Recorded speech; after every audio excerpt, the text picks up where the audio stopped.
Hi, welcome to Nina in the Kitchen. Today I'm making a dish out of Campania, Italy, the Naples area. It's called a cream of mushroom pasta, Crema di Funghi. And it's, it's so delicious and so simple. These are the ingredients. All that I have are 3 different kinds of mushrooms. You can use anything. I think I've done it all. I've done the white button mushrooms.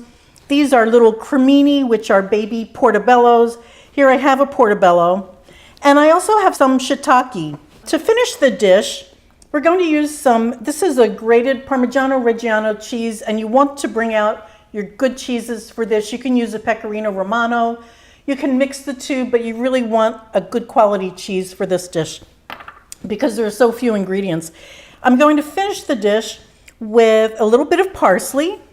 I have garlic for the pan, and then you want a shortcut pasta. And this is a great place to bring out the fancy pasta cuts that are short that you've been keeping for some reason, the cavatappi's, that sort of thing. This is called campanelle, which I like because it kind of has the shape of a mushroom, but campanelle actually translates to bells, and it looks like a bell, but if you hold it this way, it looks like a mushroom. So it's a multi-purpose, but anyway.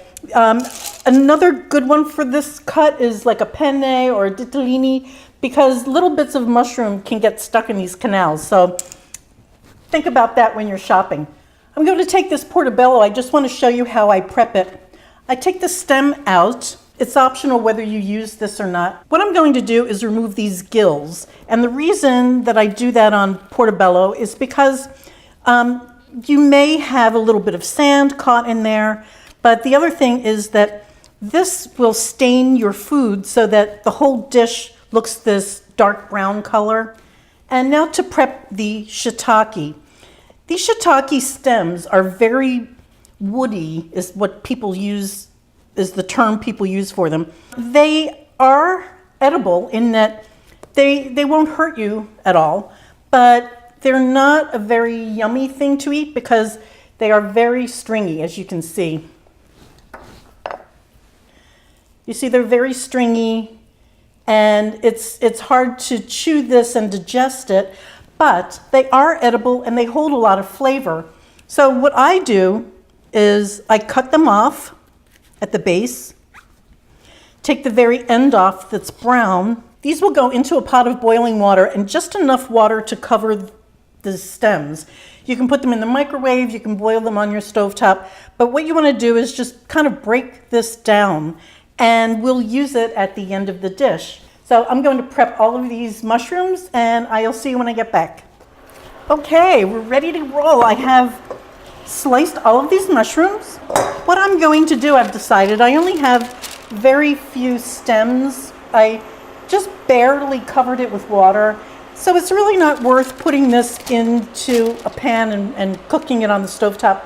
I'm going to put it in my microwave for 4 minutes. Here I have 2 cloves of garlic, and I'm just going to smash them. I've covered the bottom of this pan with extra virgin olive oil, and that pan is on a medium-low heat. So now I'm just going to smash these, peel them, go low and slow, let it perfume the oil, and then you throw those away. So this will take about 3 minutes, and I'll see you when that happens. As you can see, this is now bubbly, and the garlic is soft. So this is ready to go. That just goes right into a dish or throw it away. And now the mushrooms go in, and we can turn the heat up to about medium heat. That was on medium-low. By the way, this is 12 ounces, which is 354 grams of mixed mushrooms. But as I said, it doesn't have to be mixed. You can do whatever your favorite is. What I'm going to do is raise the heat up to medium and let these brown somewhat. So you don't want to salt this right now. We can salt these mushrooms at the end. But this will take about 7 minutes. The pasta will take about 9. Dry pasta, by and large, will take anywhere from 9 to 11 minutes. The box says that this will be 10 minutes to al dente. This is a ½ pound, which is about 200 grams of pasta. This is going into 1 gallon of boiling water, and I've salted it. So I'm going to drop the pasta. I'll be right back. These smell so good, and they're done. So now is when you salt them. Here are the stems that I used, and you can see there's very little liquid in there. I reserved a ½ cup, which is 100 milliliters of pasta water. I'm going to put that in here. Now, you don't have to keep these stems. This is just something that I do. But you do want to reserve some pasta water. I bumped this up to a medium-high heat because you do want a little browning on some of these. I'll take about a ½ cup. That looks good. The rest of this goes into the blender, and I'm going to use this pasta water just to clean the bottom.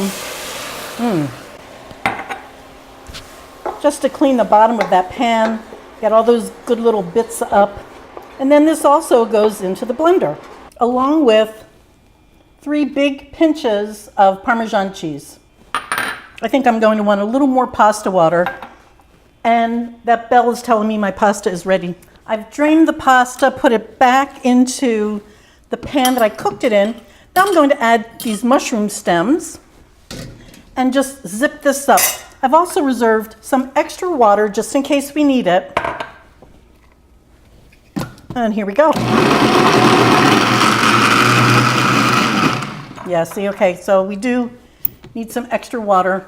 You can also use cream in here, which is delicious.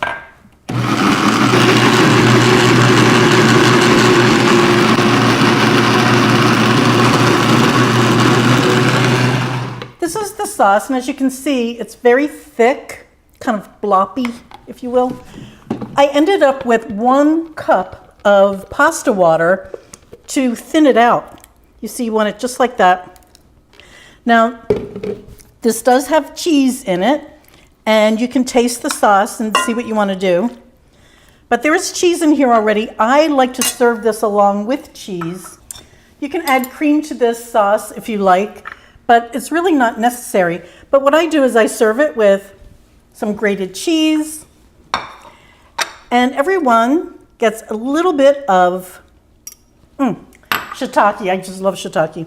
Everyone gets a little mushroom and also some parsley. This is really delicious, and I love that when you use a pasta shortcut with a little canal in it, how the sauce sort of fills those little canals in. It's a nice little bite.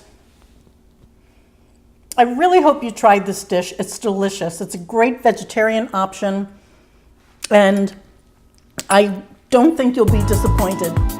Thank you so much for watching. I hope you come back. Please like and subscribe, and I'll see you next time. Bye, guys.